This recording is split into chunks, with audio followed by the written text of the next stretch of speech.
Hey, what's up everybody? This is Like It's 1985, and today we are going to take a look at the Transformers Age of Extinction Deluxe Class Dinobot Slug. Now, Dinobot Slug here is rather small, so I'm going to start off the review by going through the size comparisons in the Beast Mode as compared to some other Beast Modes, and then we'll get into the detailed look at the figure, as well as a look at the accessories and the articulation for the Beast Mode, or Triceratops mode here. So the figure is rather small. Let me first start off with a size comparison with his fellow Age of Extinction Dinobot, Scorn. You can see Scorn is much bigger in terms of overall height. So there is that difference there. Let me also bring in the Beast Hunters Deluxe Class Ripclaw. And you can see a size comparison there.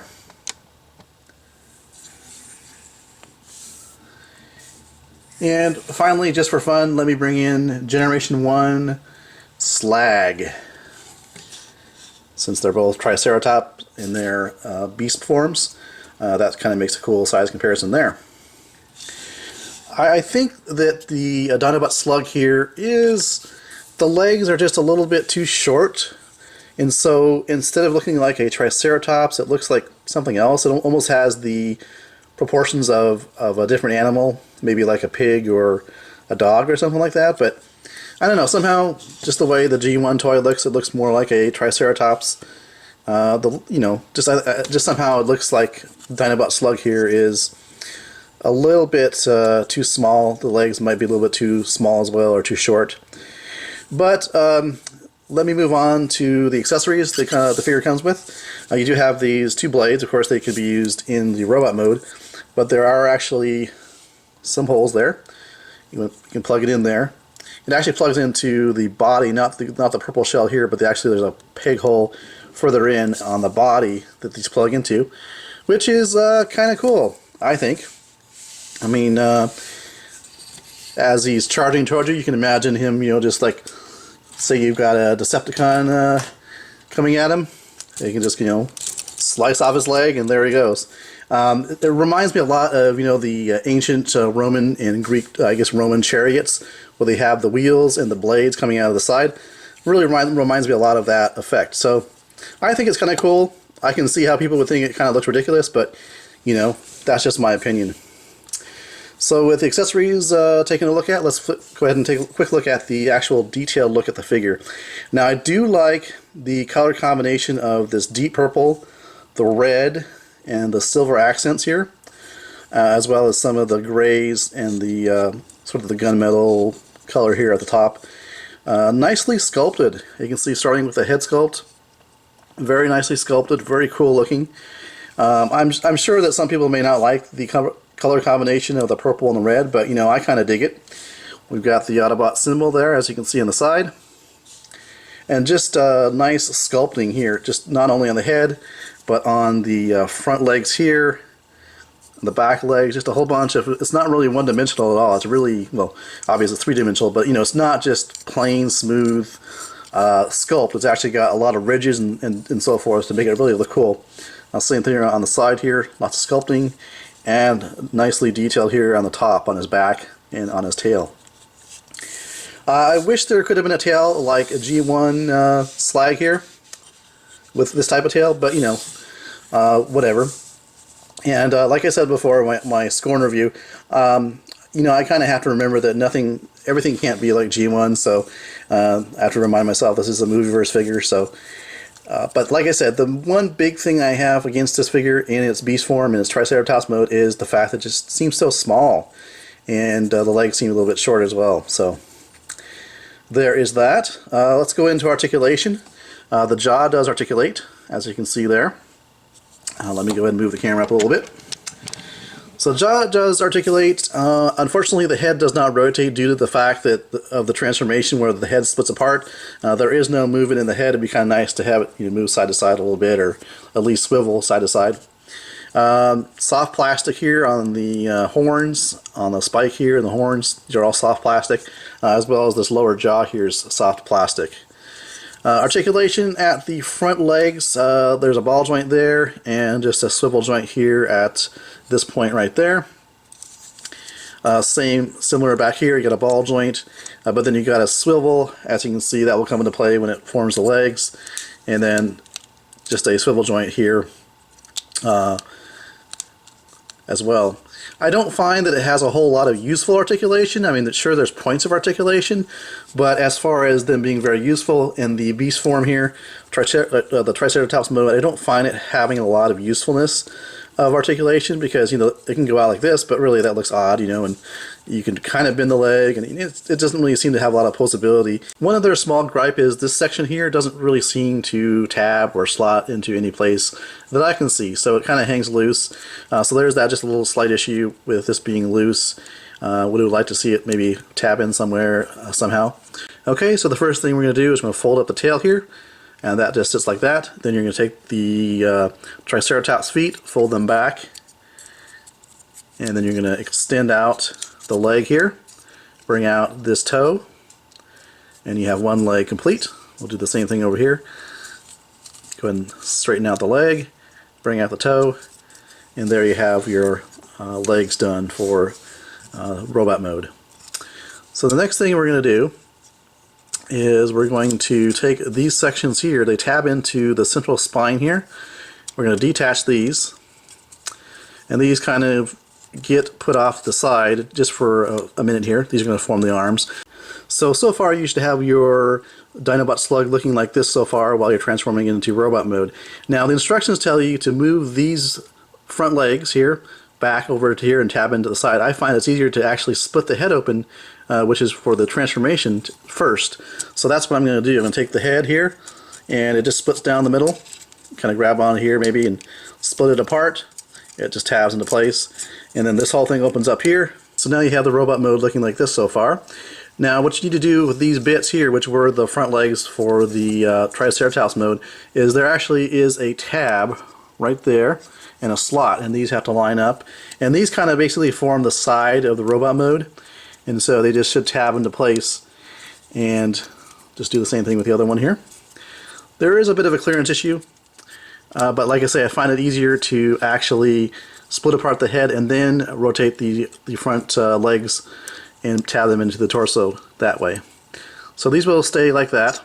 Coming back to the front here, these bits here, you actually want to fold in like that and fold in like that, which kind of covers up the screw holes a little bit there. At least these ones here, not these ones though. And then to finally complete the arms, you can see there's a hand inside this shell. You want to rotate these out, and then these collapse together, forming the arms and the forearms. So that's a little bit of clever transformation there. I like that. And that essentially is Dinobot Slug in his robot mode. And one thing I find is the side pieces here, which were the Triceratops' front legs, I mentioned they're supposed to tab into place. They do tend to come out as you fiddle around with the figure, posing it and so forth. And it does tend to limit articulation, because if you have these tabbed in to the sides like they're supposed to be per the transformation here. Just having a little difficulty here getting them to tab into place. If you tab them into place, you somewhat limit the articulation of the hips to the side, as you can see. And so that's sort of an issue. You can leave these loose and just kind of have them just rest against the side. But you can see what were the front legs of the Triceratops mode do fill in the torso area, give it a little more bulk, which is kind of nice. A little bit odd it has the claws hanging here, but that's okay. I think it looks okay. Alright, so with that said, let's go ahead and take a look at some size comparisons of this guy in his robot mode. So here is the first size comparison I'll show you, which is the comparison with Deluxe Class Beast Hunter's Ripclaw.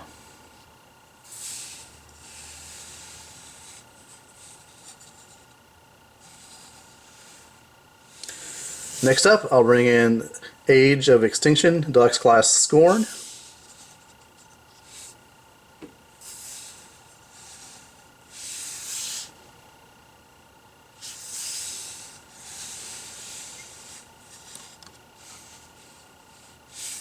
And here is a size comparison with Dark of the Moon Deluxe Class Bumblebee.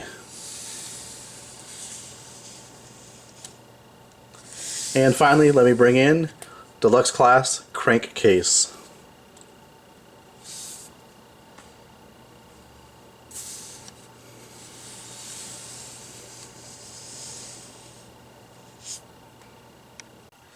Okay, so let's have a close look at Dinobot Slug here in his robot form. Again, he has a nice, interesting looking head sculpt there. I absolutely love the way that the shoulder armor here is designed. I think it looks really good. I can see how some people would think it's kibble, and maybe that's some people's opinion, but really, I like the way this looks. It makes the figure have a very ornate looking type of shoulder armor here, with the spikes coming out here as well. Really cool. You got some nice sculpting detail there in the chest. Pretty cool. Nice beefy forearms. And here's a look at the backside of Dinobot Slug. Alright, so for articulation, let's take a look at that. The head here appears to be on a ball joint and has quite a range of motion. Now there is articulation here just inside of the torso connecting to the shoulder, and it goes in and out like that. However, you can see that the side piece here comes on tab when you do that. So you do have that articulation, but you will have to untab this, or it'll untab itself as you articulate that joint. But that is an option if you want to use that joint, which is nice. You have shoulders here on ball joints, swivel at the bicep, you have a bend here, or a swivel joint here at the elbow. As far as the hand goes, not really any real articulation. It's just moving due to the transformation on a swivel.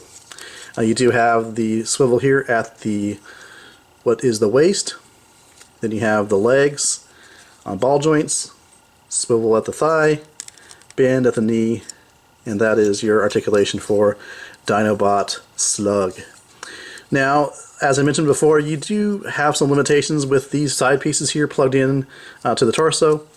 If you want, you can loosen them up and just have them just rest against the side of the figure. It'll allow you just to get the hip out a little farther to the side. A little bit more of posing options with the figure. And of course you have these really nice looking weapons. They're made just of soft plastic here. They plug into both of the fists, which is really cool. So he has double wielding action, which is nice. And so you can see, looks really cool with those two weapons. Really nice. Okay, so final thoughts on Dinobot Slug here. Well, as I said before, the Triceratops beast form is too small in my opinion, especially when you compare it to its counterpart in the same line, the Scorn figure, as we saw in the earlier beast form size comparison. I think it's too small, and it looks very much out of place, especially compared to Scorn, which is in the same line of toys. So that's even more a mark against it. But the robot mode here is absolutely fantastic. I love it.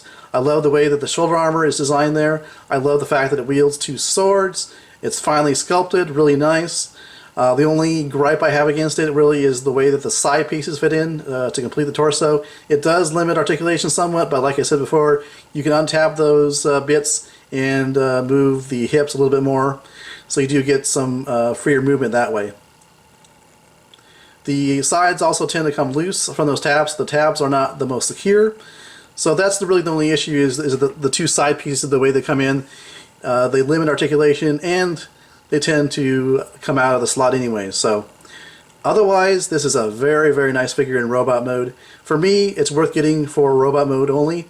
It's up to you to decide whether you want to get this figure and if you like the beast form enough. Alright, well thanks for watching. This has been my review of Transformers Age of Extinction Deluxe Class Dinobot Slug.